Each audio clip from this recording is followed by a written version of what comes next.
நீ இல்லாத நாளெல்லாம் நாளாகுமா? நீ இல்லாத வாழ்வெல்லாம் வாழ்வாகுமா? Hebrews chapter 12 verses 15 to 16. See to it that no one falls short of the grace of God, and that no bitter root grows up to cause trouble and defile many.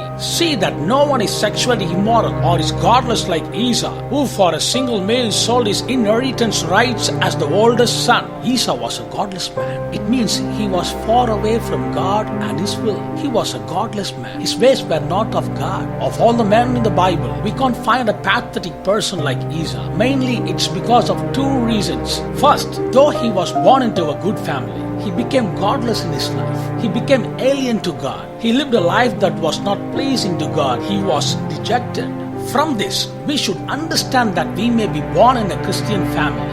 We may be from a spiritual family. Our parents may be spiritual, or we can even be born in a family that does ministry. But remember, our birth environment cannot guarantee a prosperous and meaningful life. It depends on how we live in God and His ways. Our blessing depends on how aligned our heart is with the Lord. Be it seniors or youngsters, we must reconcile and rejuvenate our relationship with God. If you are in your best form of relationship with God, He will always do what is best for you. Let's go back to Esau. Yes, he was a pathetic man. The second reason is he lost his inheritance.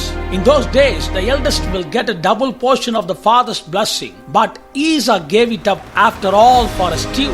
Even today, there are a lot of people who lose their big blessing by running behind the small and temporary pleasures of the world. For the sake of small pleasure, for the sake of some videos on Facebook and WhatsApp, for the sake of some filthy pornography, people fall short of their biggest joy and blessing. They miss the big picture. They miss what matters the most. So we must make sure that we don't lose out on our blessing like those people. Some people think that all these teachings are for aged and senior people. Some think they still have a lot of time to consider all this. They believe this is the age to enjoy.